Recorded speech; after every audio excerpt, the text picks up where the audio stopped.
Yeah, buddy. Just wanted to do a short video on I'm not even too sure if this can be played, but this is a Hebrew Israelite speaking to someone who's a Muslim, and they're talking about who's the chosen one through Isaac and Ishmael, or something towards that line. And they're standing on the street corner arguing who the covenant was with and who's the true holy one, or some rubbish like that. Let me just play it so you can hear. Don't know if you can hear this.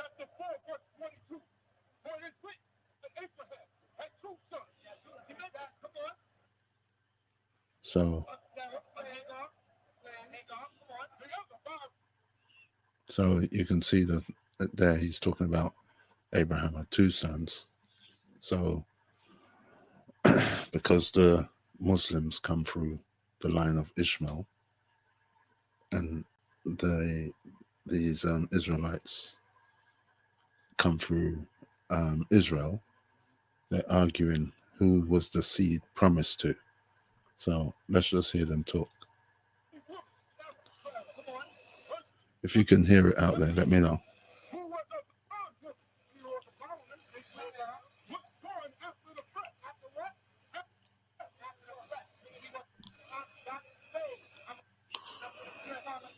It's a long time ago, so the video is a bit choppy, but basically they're talking about Sarah and Hagar and who was the chosen one, basically.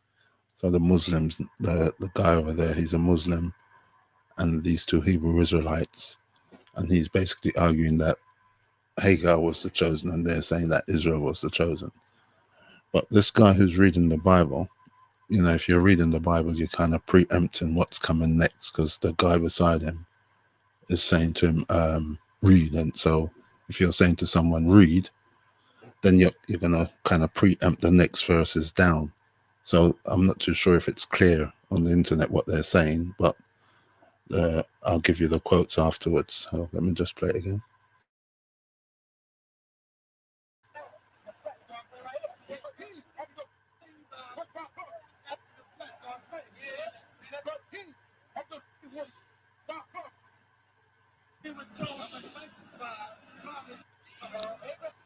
And these are the kind of things that we get into. Now, he was reading the Bible, and you can see facial expressions because he's reading the Bible, and now he's gone into like a contemplative mode.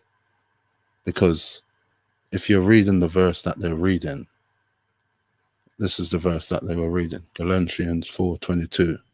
For it is written that Abraham had two sons, the one by a bondmaid, the other by a free woman. You can hear him shouting that out in the video.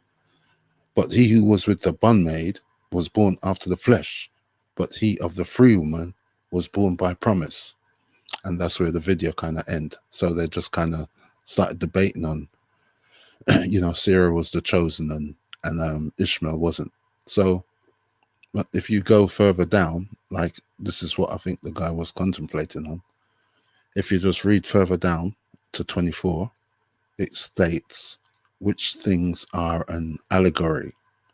So what they're saying is these things are an allegory, for these are the two covenants, the one from the Mount Sinai, which gendered to bondage, which is Agar.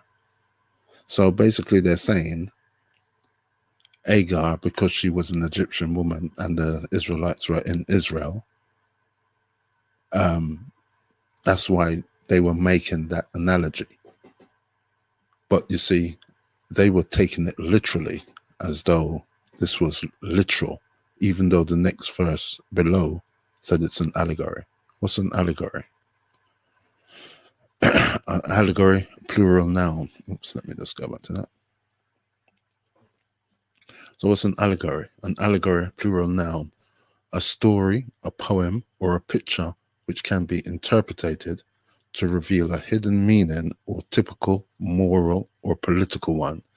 So even when they're reading the Bible here, they're taking this literally, and this is what's wrong with us. But you read the next verse down and it tells you it's an allegory. And they're standing on the street corner arguing about allegorical things as if they're real, as if one of our lines came from Sarah and the other one came from Hagar.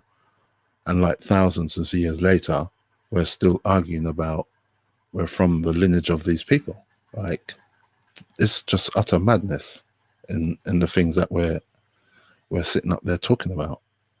Utter madness. So if you're reading the Bible in that sense, just read it how it was. It's an allegory. You don't need to stand up there and argue whether you come from the line of Sarah, whether you didn't. It's all an allegory. It's the same with the virgin birth. They take this for a literal, even though we know it's an allegory. Like, I've done something on this before, showing you that these things they're not supposed to be taken as reality. They're an allegory. So I did entitle this because I just wanted to show you that quickly. But at the same time, you know, when you go into the book of Genesis and you're speaking to the Christians, they never really explain to you who the Son of God is, who the sons of God that came down and married daughters of men. I've heard a lot of interpretations of that verse, basically saying that these are extraterrestrials that came down and they had sex with the daughters of men and so forth. No historical data to back that up, but people are just mythologizing these texts and saying that this is what they mean. But we know an allegory is a figurative or a symbolic representation of referring to a meaning other than the literal one. So when you're reading something and it's literal, you're taking it literal. And even though it might seem so absurd and you're still taking it literal, they're saying it's an allegory. So you need to look into the text that you're reading for the allegorical interpretation and not just the literal meaning. And most of us seems like we're really, you know, we're literal people. We take everything that they're saying to be literal. So that's all I wanted to explain on this. As I said, you can leave comments, subscribe to the video. I'll be doing more of these clips every now and then. So yeah. Okay. Thanks for watching.